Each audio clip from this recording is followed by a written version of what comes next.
प्रिय विद्यार्थियों नमस्कार। सभी को राधे राधे। प्रद्योत गुरुकुल में आपका हार्दिक स्वागत है। मैं हूं प्रद्योत और आप देख रहे हैं प्रद्योत गुरुकुल यूट्यूब चैनल। जी हाँ, प्रद्योत गुरुकुल यूट्यूब चैनल आपकी सफलता के लिए लगातार प्रयासरत है। तो आज हम आपके लिए लेकर आए हैं हिंदी साहित्य का इतिहास। हिंदी साहित्य के इतिहास में हिंदी गद्य साहित्य का इतिहास आज हमने चर्चा का विषय बनाया है और इसमें हमने जो विषय चुने हैं, टॉपिक चुने हैं, उसमें हम आलोचना, निबंध और नाटक, आलोचना, निबंध और नाटक, इन तीन को एक साथ हम लेकर आए हैं। तो आज की प्रश्नोत्तरी बेहद खास होने वाली है।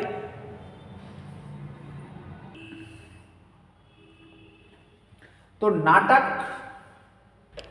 नाटक, निबंध और आलोचना पर आधारित बेहतरीन प्रश्नों का संकलन, एकदम बहुत अच्छे प्रश्नों का संकलन, बहुत अच्छे प्रश्नों का संकलन जो आपकी परीक्षा के लिए होने वाला है। बेहद इंपॉर्टेंट, रामबाण साबित होगा आपकी परीक्षा के लिए, अमोघ साबित होगा।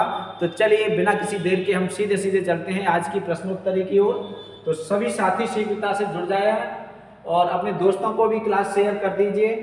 बिना किसी टेंशन के, बिना किसी परेशानी के, बिना किसी दबाव के, बिना किसी परेशानी के सीधे सीधे पढ़ाई की ओर चलते हैं। चलिए पहला प्रश्न देखिए, पहला प्रश्न है, आपको स्क्रीन पर दिख रहा है। पहला प्रश्न एकदम असंगत है। मृदंगिया, एक तरफ है पात्र, एक तरफ है कहानी। ठीक है, एक तरफ पात्र, एक तरफ कहानी। चलिए, मृदंगिया, रसप्रिया, घीसू, कफन, मधुलिका, पुरस्कार और मुनरी, डिप्टी कलेक्ट्री, इनमें कौन सा असंगत है? ठीक है, असंगत आपको बताना है। कौन सा असंगत है? असंगत बताना है विकल्प ए बी सी डी। कौन सा विकल्प असंगत है? बताइए कौन सा विकल्प असंगत है। उत्तर बताइए शीघ्रता से, सभी साथी शीघ्रता से उत्तर दें।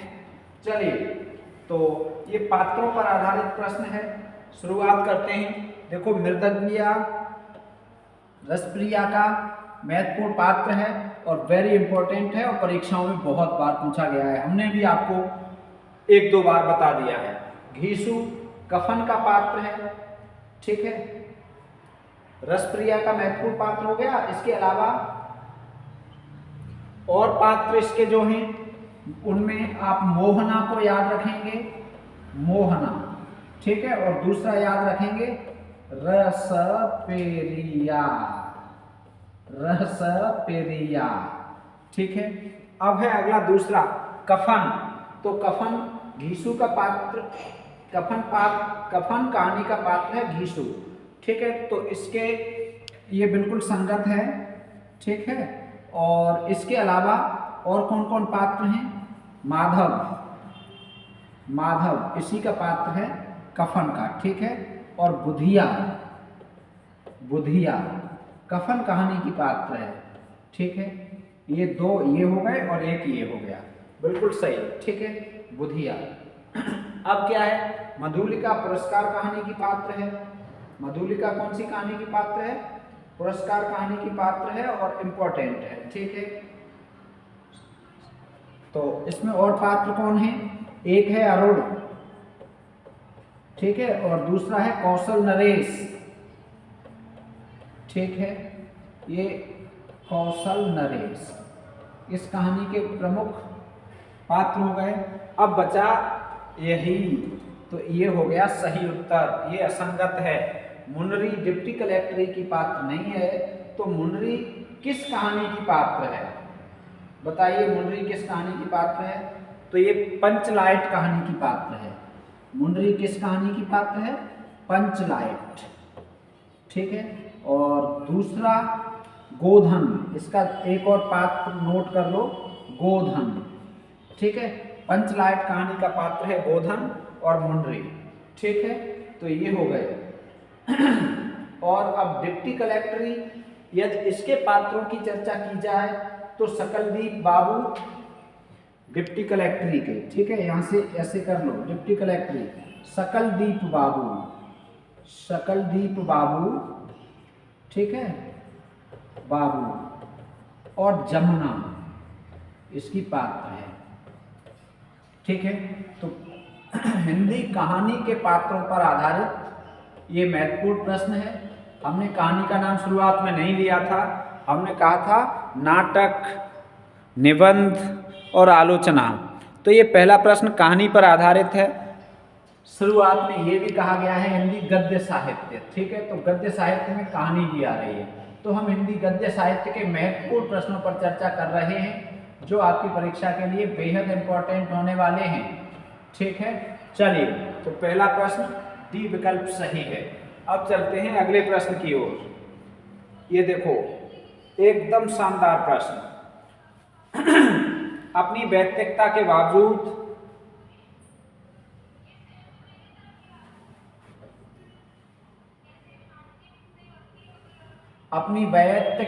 बावजूद उनके निबंधों में उपदेशपरकता की प्रवृत्ति है जो निबंधों का स्वरूप विकृत कर देती है।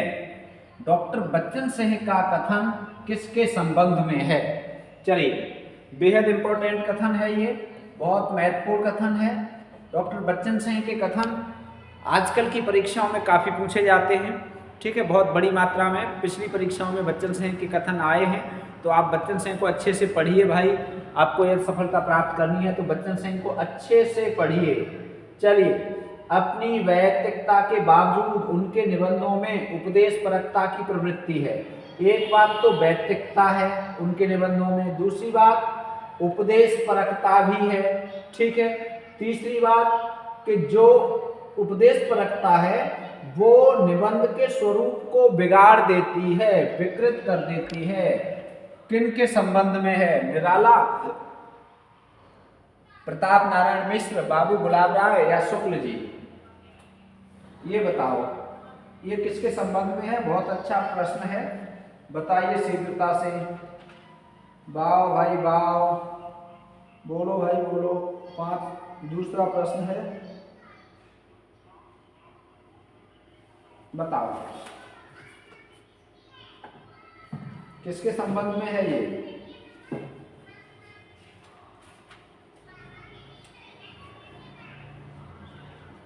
चलो हम बताते हैं। इसमें सी विकल्प सही है। ये कथन बच्चन सिंह का, ये कथन बाबू गुलाब राय के संबंध में है। और बाबू गुलाब राय के संबंध में बच्चन सिंह कहते हैं कि अपनी वैयक्तिकता के बावजूद बाबू गुलाब राय के जो निबंध हैं वो उपदेशपरकता की प्रवृत्ति से युक्त हैं और इसके कारण इनके स्वरूपों को, इनका स्वरूप विकृत हो गया है, ठीक है। काय के कारण? उपदेशपरकता के कारण, ठीक है। तो ये बहुत अच्छा कथन बाबू गुलाब राय। बाबू गुलाब राय का जीवन काल 1888 1963, ठीक है, ईस्वी। बाबू गुलाब राय, ठीक। और बाबू गुलाब राय का परीक्षा में पूछा जाने वाला बेहद इंपॉर्टेंट निबंध कौन सा है?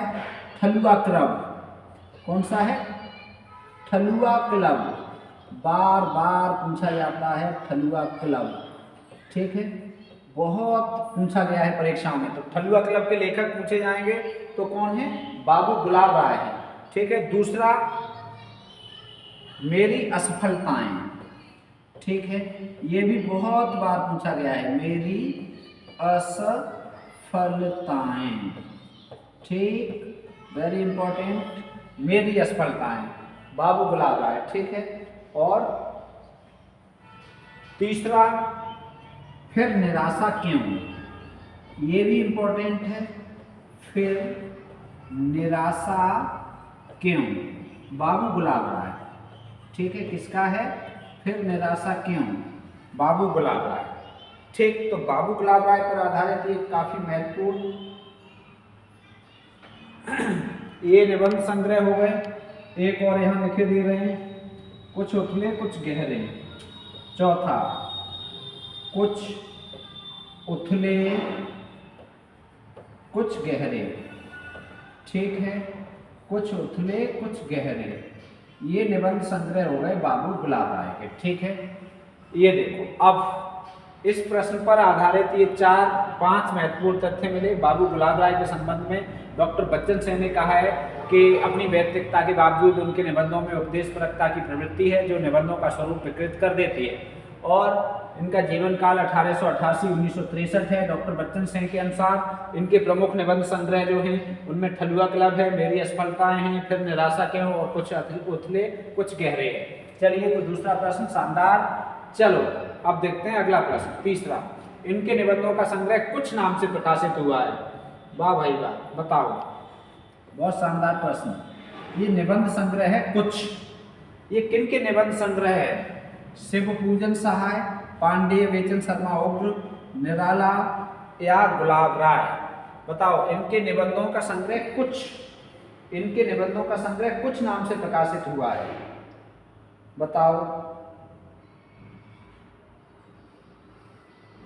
इनके निबंधों का संग्रह कुछ नाम से प्रकाशित हुआ है। किन के निबंधों का संग्रह कुछ नाम से प्रकाशित हुआ है, ये आपको बताना है। ठीक है, एकदम बेहतरीन कंटेंट वाली क्लास है। ठीक है, बेहतरीन कंटेंट वाली क्लास है। सभी साथी विशेष ध्यान दें, नोट करते चलें। ठीक है, और अपने दोस्तों को भी जोड़ लें, जिससे कि कर भला तो हो भला, दूसरों का भी भला कीजिए। क्लास को शेयर इतना कर दिया करो कि 100+ हो जाया करें। ठीक है, चलिए, तो आपको हम बहुत ही महत्वपूर्ण कंटेंट लेकर आते हैं आपके लिए। आप बस नोट करते चलिए, समझते चलिए, और परीक्षा के साथ साथ आप क्लास में ही तैयार भी करते चलिए। इनके निबंधों का संग्रह कुछ नाम से प्रकाशित हुआ है। शिव पूजन सहाय, पांडेय बेचन शर्मा उग्र, निराला या गुलाब राय। तो इसमें कौन सा विकल्प सही है, ये आपको बताना है। बताओ, तो इसमें सही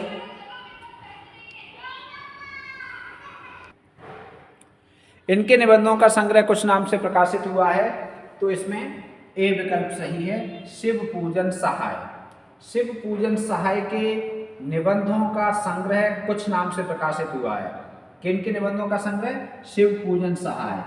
अब ये जो तीनों हैं, यहाँ से यहाँ तक, ये हैं निराला मंडल के कवि लेखक। ये कौन सी मंडल के? निराला मंडल के लेखक हैं। नोट कर लो भाई, नोट कर लो, ये तीनों निराला मंडल के लेखक हैं। ठीक है, निराला मंडल के लेखक हैं ये तीनों, शिव पूजन सहाय, पांडेय बेचन शर्मा उग्र और निराला। ठीक है, पांडेय बेचन शर्मा उग्र और निराला, शिव पूजन सहाय। ठीक, एक बात हमने इनके बारे में आपको बताई थी, शिव पूजन सहाय के बारे में। वो क्या बताई थी? वो हमने आपको ये बताई थी कि शिव पूजन सहाय, इन्हें भाषा का जादूगर कहा जाता है। इन्हें क्या कहा जाता है? भाषा का जादूगर। ठीक है, भाषा का जादूगर कहा जाता है। ठीक, भाषा का जादूगर किसे कहा जाता है? तो शिव पूजन सहाय को। ठीक, और इनका जीवन काल 1893 1963 ईस्वी। ठीक है, 1893 1963 ईस्वी, 93 से 63। ठीक है, 60 साल के, 60 क्यों 70 साल। चलो, तो शिव पूजन सहाय का जीवन काल पूछा जाएगा तो आप ये बता देंगे। चलिए, तो ये महत्वपूर्ण जानकारी आपको यहाँ से प्राप्त हुई। कौन से प्रश्न से? तीसरे प्रश्न से। और ये तो आप याद रखेंगे क्या? कुछ। शिव पूजन सहाय, शिव की पूजा करने पर कुछ सहायता कीजिए। शिव की पूजा करने के लिए कुछ सहायता चाहिए। ठीक है, शिव पूजन के लिए कुछ मदद कीजिए, कुछ सहायता कीजिए।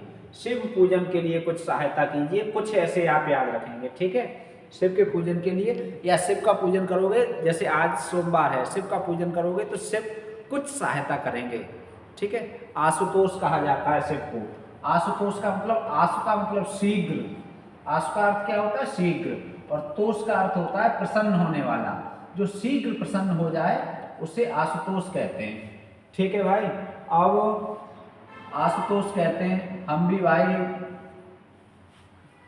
व्रत रहते हैं आशुतोष जी का सोमवार को। आज हमारा भी व्रत है, भोले बाबा जल्दी प्रसन्न हो जाएं।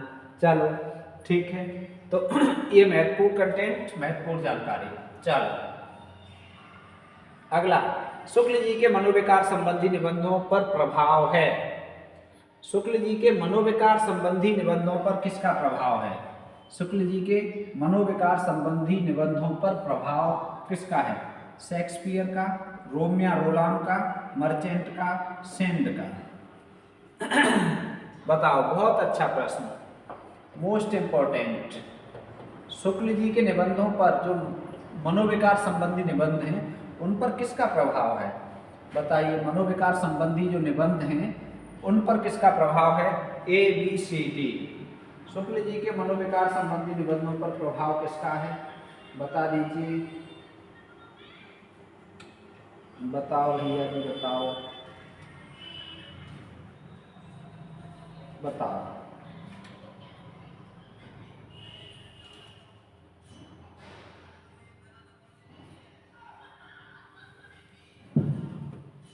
बताओ थोड़ा सा समय आपके लिए। शुक्ल जी के मनोविकार संबंधी निबंधों पर प्रभाव किसका है? तो चौथे प्रश्न का डी विकल्प सही है, सेंड का है। किसका है? सेंड का। शुक्ल जी के मनोविकार संबंधी निबंध सेंड के फाउंडेशन ऑफ कैरेक्टर, ठीक है, सेंड के foundation of character,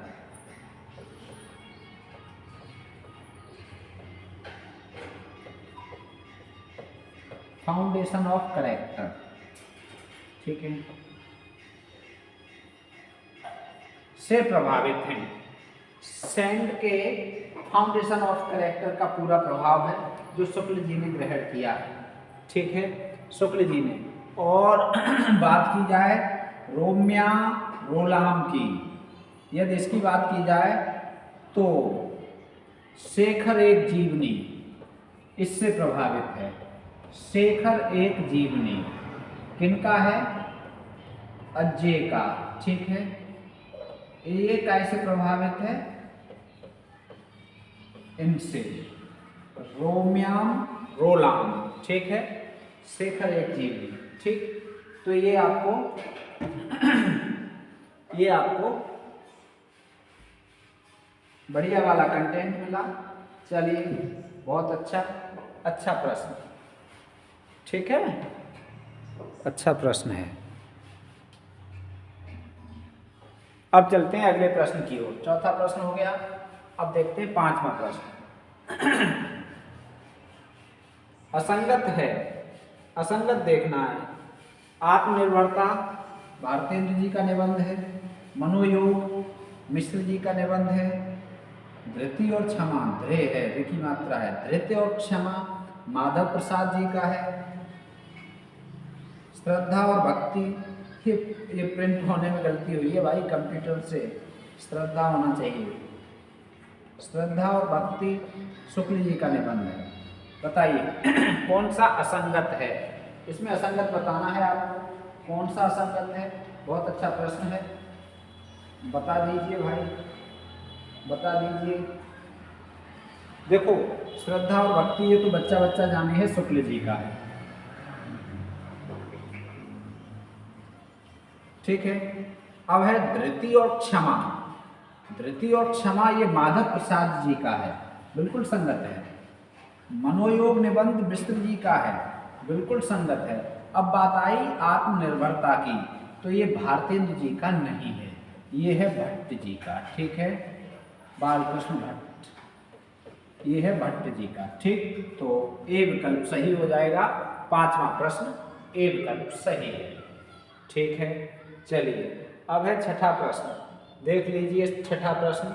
Shukla ji के मनोविकार संबंधी निबंध संकलित हैं। शुक्ल जी के मनोविकार संबंधी निबंध संकलित हैं चिंतामणि भाग 1 में, चिंतामणि भाग 2 में, चिंतामणि भाग 3 में और रस मीमांसा। बताइए मनोविकार संबंधी निबंध काय में संकलित हैं शुक्ल जी के? तो शुक्ल जी के मनोविकार संबंधी निबंध का संकलन कौन से भाग में है आपको बताना है। बहुत बढ़िया प्रश्न है। शुक्ल जी के मनोविकार संबंधी निबंध बताओ। तो शुक्ल जी के मनोविकार संबंधी निबंध चिंतामणि भाग 1 में संकलित हैं। काय में संकलित हैं? भाग 1 में।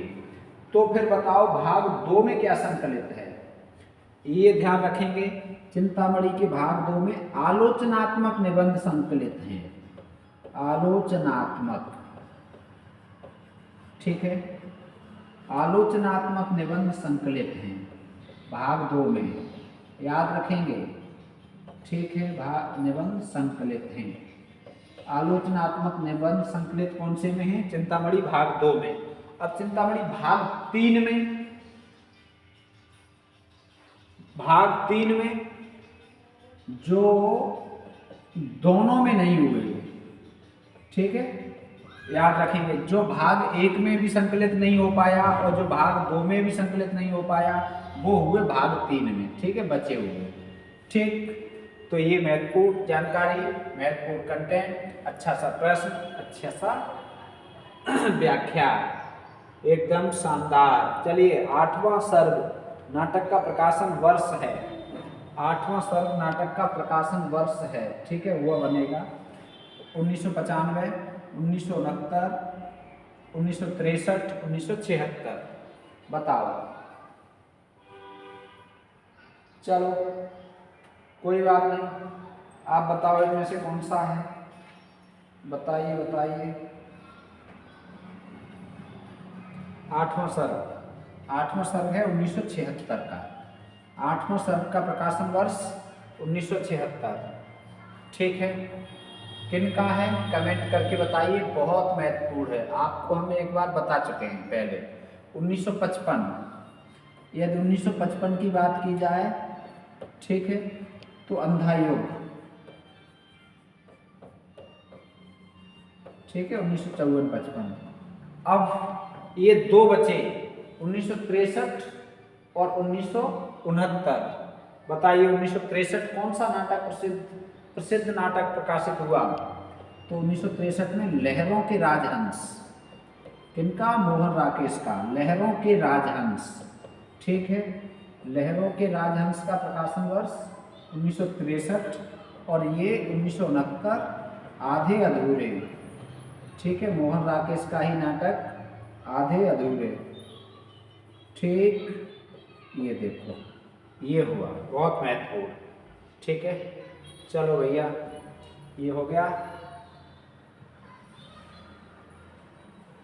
8वां देखो, मैं सारी परंपरा को अपने सामने पराजित हकलाती हुई देखना चाहती हूँ, ठीक है,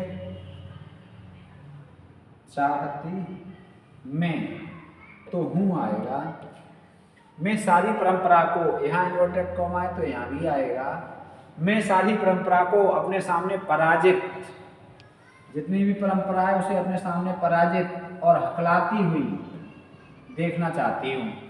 नाटक, किस नाटक से है ये कथन? देवयानी का कहना है मिस्टर अभिमन्यु, 8वां सर्ग और आधे अधूरे, भैया छोटी छोटी गलती हो जाती है भैया जी से, आधे अधूरे। बताओ ये किस नाटक का कथन है? बहुत अच्छा है, बहुत इम्पोर्टेंट है, बताइए किस नाटक का ये कथन है? शानदार प्रश्न है, बोलिए। तो ये है देवयानी का कहना है, ठीक, देवयानी का कहना है। नाटक के लेखक कमेंट में बताइए। मिस्टर अभिमन्यु नाटक के लेखक कमेंट में बताइए। 8वां सर्ग के लेखक कमेंट में बताइए और आधे अधूरे के लेखक कमेंट कर दीजिए, ठीक है।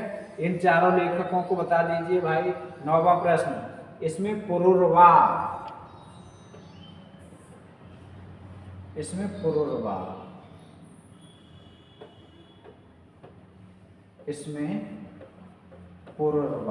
ठीक, और उर्वशी, पुरुरवा और उर्वशी की पौराणिक गाथा है। इनमें से बताओ कौन से ग्रंथ में पुरुरवा और उर्वशी की पौराणिक गाथा है? बताइए भाई, पुरुरवा और उर्वशी की पौराणिक गाथा बताओ। बहुत अच्छा प्रश्न है, बहुत अच्छा वाला कंटेंट है।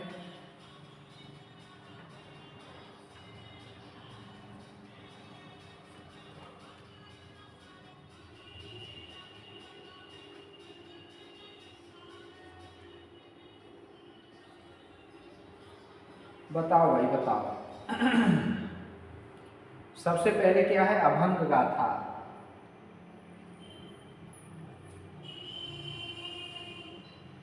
अभंग गाथा, इसकी विषय वस्तु क्या है? संत तुकाराम का जीवन।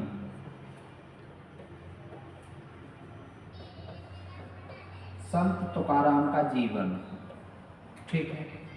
उसके आधार पर आधुनिक आज को दर्शाया गया है, ठीक है। अब है आला अफसर। तो आला अफसर की बस क्या है विषय वस्तु?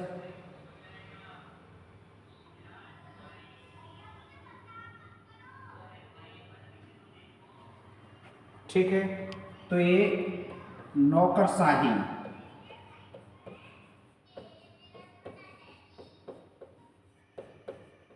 नौकरशाही। अब है तीसरा है, बताओ, यम गाथा। तीसरा है यम गाथा। तो यम गाथा है, सी विकल्प ये सही है, इससे संबंधित। अब तिलचट्टा में क्या है?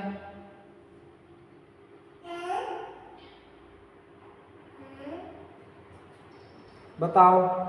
तो इसमें कामकुंठा, काम कुंठा अर्थात यौन वर्जनाएं या समस्याएं दिखाई गई हैं, ऐसे समझ लो। चलो, ये विषय वस्तु महत्वपूर्ण नाटकों की, ये विषय वस्तु, ठीक है।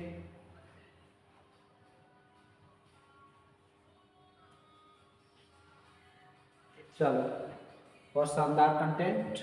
9वां प्रश्न पूरा हुआ। अगला है, गिरिराज किशोर का नाटक नहीं है। बहुत अच्छा प्रश्न है। गिरिराज किशोर का नाटक कौन सा नहीं है? नरमेध, बादशाह गुलाम बेगम, प्रजा ही रहने दो, संतोला। बताइए, गिरिराज किशोर का नाटक इनमें से कौन सा नहीं है? तो गिरिराज किशोर का नाटक कौन सा नहीं है? गिरिराज किशोर का नरमेध है, बादशाह गुलाम बेगम है, प्रजा ही रहने दो है। तो ये तीनों तो गिरिराज किशोर के हैं, और संतोला नहीं है। डी विकल्प सही हो जाएगा। गिरिराज किशोर का नाटक संतोला नहीं है, ठीक है। संतोला फिर किनका है? अब संतोला पूछा जाए तो संतोला के लेखक कौन है? बताओ, कमेंट करो, संतोला के लेखक कौन है? संतोला नाटक के लेखक कौन है? तो इसके लेखक हैं मुद्रा राक्षस। किसका है ये? मुद्रा राक्षस का, ठीक है।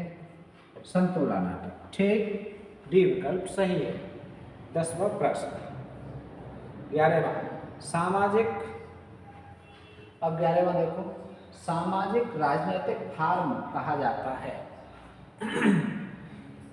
सामाजिक राजनीतिक फार्म, फार्म ही नहीं, गलत प्रिंट हो गया है। सामाजिक राजनीतिक फार्म कहा जाता है। शुतुरमुर्ग को मुर्गी लिख दिया है। 8वां सर्ग को, ये गलत प्रिंट है भैया, ऊसर, भारत दूरदर्शन। बताइए, आपको कमेंट, आपको इसकी PDF मिलेगी, वो हमारे राइटिंग में मिल जाएगी और बिल्कुल शुद्ध मिल जाएगी, ठीक है। कोई टेंशन नहीं लेने का, टेंशन लेने का नहीं है, टेंशन देने का है, ठीक है। शुतुरमुर्ग, 8वां सर्ग, ऊसर और भारत दूरदर्शन। कौन से नाटक को इनमें से राजनीतिक और सामाजिक फार्म कहा जाता है? बता दीजिए। ABCD, बताओ बताओ बताओ बताओ बताओ। तो इसमें से शुतुरमुर्ग को, ठीक है, शुतुरमुर्ग को कहा जाता है सामाजिक और राजनीतिक फार्म, ठीक।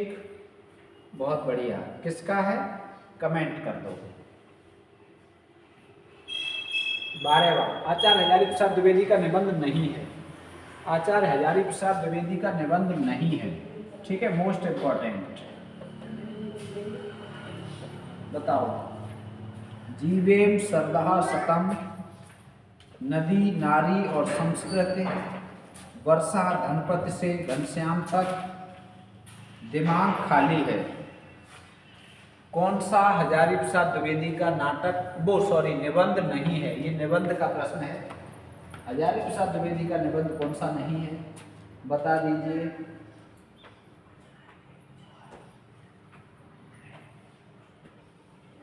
बताओ बताओ बताओ बताओ बताओ बताओ बताओ। बताइए। आचार्य हजारी प्रसाद द्विवेदी का निबंध नहीं है इनमें से, तो कौन सा नहीं है? जीवेम शरदः शतम है, नदी नारी और संस्कृत ये नहीं है, वर्षा धनपत से घनश्याम तक ये है, और ये दिमाग खाली है। द्विवेदी जी का निबंध है, बहुत महत्वपूर्ण निबंध है ये। आचार्य हजारी प्रसाद द्विवेदी का निबंध कौन सा है? दिमाग खाली है। देखो क्या है, कुछ निबंध महत्वपूर्ण हैं। अब क्या है, नई नई परीक्षाएं हो रही हैं, नए नए निबंध पूछे जा रहे हैं, नई नई रचनाएं पूछी जा रही हैं। अब जो आपको पहले से पता है, हजारी प्रसाद द्विवेदी का कुटज, हजारी प्रसाद द्विवेदी अशोक के फूल, हजारी प्रसाद द्विवेदी नाखून क्यों बढ़ते हैं, हजारी प्रसाद द्विवेदी, तो जो सबको पता है वो तो सब करेंगे, और वो कम भी पूछे जा रहे हैं। जो कम पता है वो ज़्यादा पूछे जा रहे हैं, उसे कम लोग कर पाएंगे। ठीक है, तो जो कुछ हमने पहले भी आपको इनके निबंध बताए हैं, वो जो पहले नहीं बताए हैं वो इस प्रश्न में हम लेकर आए हैं आपके लिए। ठीक है, अब है नदी नारी और संस्कृत, ये किनका है? तो ये है विद्यानिवास मिश्र जी का, ये याद रखेंगे। विद्यानिवास मिश्र जी का निबंध है। ठीक है, विद्यानिवास मिश्र का निबंध है नदी नारी और संस्कृति। ठीक है, कौन सा विकल्प सही हो जाएगा? बी विकल्प सही हो जाएगा, नदी नारी और संस्कृति। ठीक है, चलो 12वां हो गया। 13वां देख लो। स्वतंत्रता प्राप्ति के बाद उत्तर भारत के बदलते हुए गांवों की संक्रांति चेतना के शिल्पी हैं। बहुत अच्छा प्रश्न, बात समझने की कोशिश करना। स्वतंत्रता प्राप्ति के बाद मतलब 1947 के बाद की बात हो रही है, इससे पहले की नहीं। केवल उत्तर भारत की बात हो रही है, पूरे भारत की नहीं। उत्तर भारत के बदलते हुए गांवों की, केवल गांवों की बात हो रही है, शहर की नहीं। गांवों की संक्रांत चेतना के शिल्पी कौन हैं? गांवों की संक्रांत चेतना के शिल्पी कौन हैं, बताइए। स्वतंत्रता प्राप्ति के बाद, स्वतंत्रता प्राप्ति के बाद उत्तर भारत के बदलते हुए गांवों की संक्रांति चेतना के शिल्पी कौन हैं? कुबेर नाथ राय, ये तो हटा दो। ठीक, डॉक्टर नगेंद्र, रामदरस मिश्र या विवेकी राय।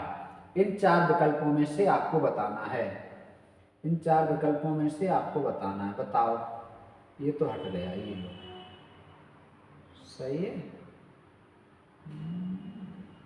ये लो। अब बताओ अब बताइए कौन सा है इसमें से? गांवों की संक्रांति चेतना के शिल्पी कौन है? तो गांवों की संक्रांति चेतना के शिल्पी हैं विवेकी राय। डी विकल्प सही है। ठीक है, विवेकी राय।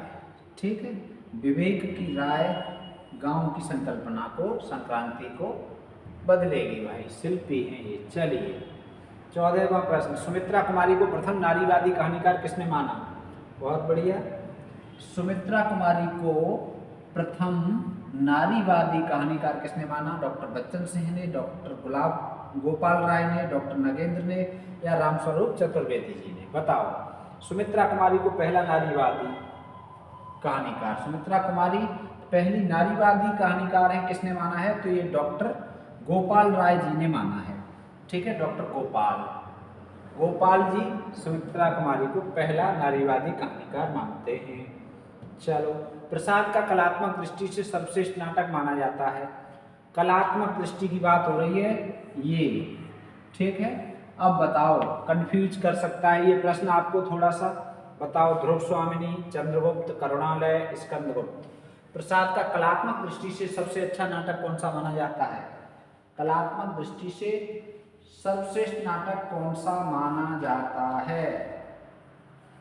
बताइए, प्रसाद का कलात्मक दृष्टि से सर्वश्रेष्ठ नाटक कौन सा माना जाता है? बताओ भाई, बताओ।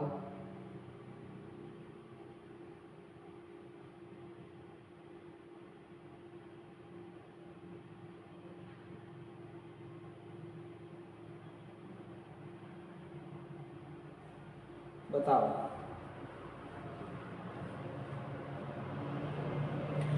कलात्मक दृष्टि से सबसे अच्छा नाटक माना जाता है स्कंदगुप्त।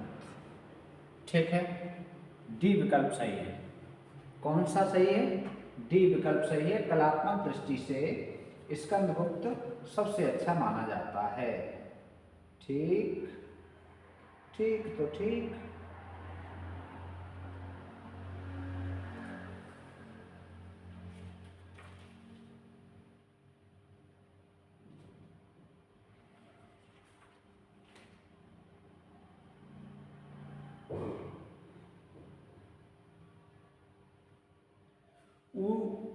ये तो हो गया।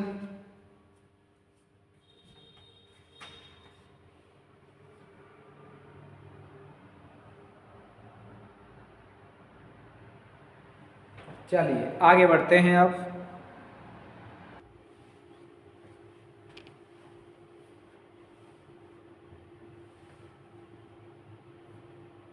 चलिए अगला, प्रेमचंद की नीली आंखें के लेखक कौन हैं? प्रेमचंद की नीली आंखें के लेखक कौन हैं? धर्मवीर भारती, डॉक्टर धर्मवीर,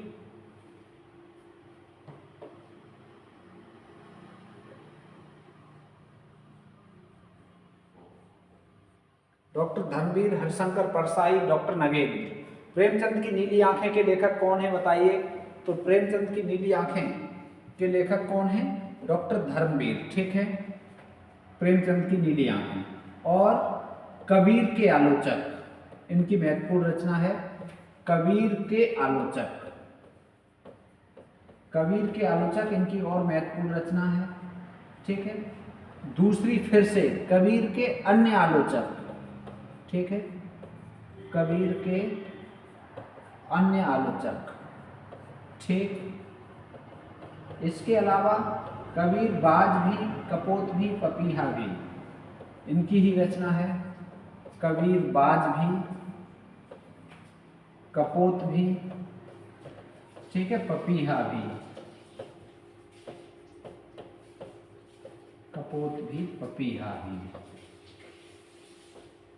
ठीक है, डॉक्टर धर्मवीर जाने माने दलित लेखक। ठीक, चलिए प्रेमचंद की नीली आंखें। अगला, असंगत चुनिए नाटकों के संबंध में है। अदालतनामा मोहनदास नेमिष-राय का है। कठौती में गंगा,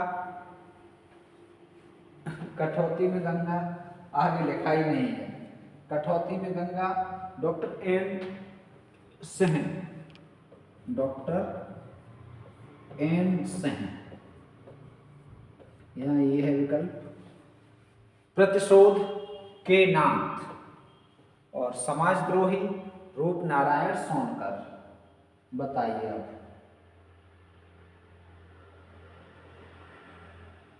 बताओ। असंगत चुनिए। अदालतनामा मोहनदास नेमिष-राय का है, संगत है। कठौती में गंगा एन सिंह का है, संगत है। प्रतिशोध ये संगत नहीं है। और समाजद्रोही रूपनारायण सोनकर का है। तो प्रतिशोध किसका है? तो प्रतिशोध है ये के नाथ का नहीं है। प्रतिशोध नाटक है माता प्रसाद का। ठीक है, ये सभी दलित लेखक हैं और उनके नाटक हैं।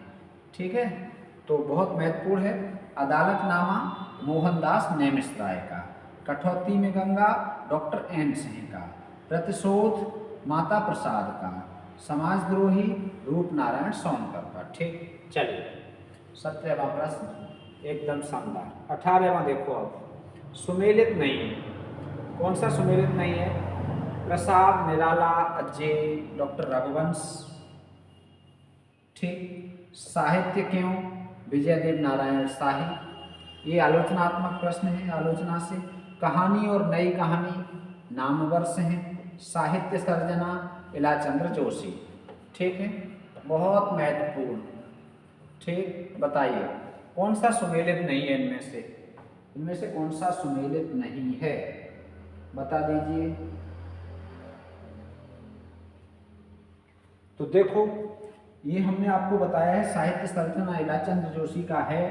कहानी और नई कहानी नामवर सिंह का है ये ग्रंथ। साहित्य क्यों विजयदेव नारायण शाही का है। अर्थात प्रसाद, निराला और अज्ञे ये डॉक्टर रघुवंश का नहीं है, ये किनका है? राम स्वरूप चतुर्वेदी जी का। ये किसका है? राम स्वरूप चतुर्वेदी। ये राम स्वरूप चतुर्वेदी जी का है, बहुत महत्वपूर्ण। चलो ठीक है, तो ए विकल्प सही है। 18वां प्रश्न। 19वां, नई समीक्षा विचारधारा के आलोचक हैं।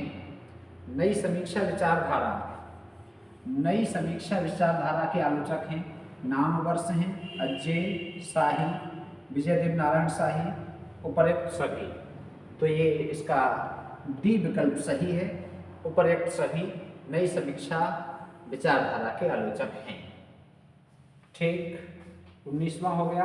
20वां, प्रगतिशील लेखक संघ की स्थापना कब हुई? तो बहुत महत्वपूर्ण है, बहुत बार आया है। प्रगतिशील लेखक संघ की स्थापना 1936 में हुई है। प्रगतिशील लेखक संघ की स्थापना कब हुई है? तो प्रगतिशील लेखक संघ की स्थापना वेरी इंपॉर्टेंट है, 1936 में हुई। चलिए ठीक, ये लो, ये हो गया पूरा 20 प्रश्न। ठीक, बहुत महत्वपूर्ण प्रश्न। यदि आपको चाहिए इसकी पीडीएफ, ठीक है, पीडीएफ, तो आप टेलीग्राम चैनल से जुड़ें, टेलीग्राम चैनल से जुड़ें, ठीक है, चैनल को सब्सक्राइब करें और हम आपको भेज देंगे उसका लिंक, सब्सक्राइब करें। ठीक, और टेलीग्राम का नाम क्या है? यही PRADYOTGURUKUL,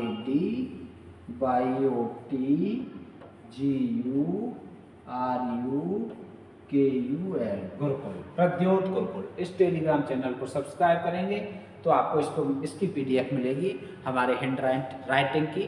ठीक है, तो क्लास आज की कैसी रही? आज का सेशन कैसा रहा? ठीक है, कंटेंट कैसा रहा?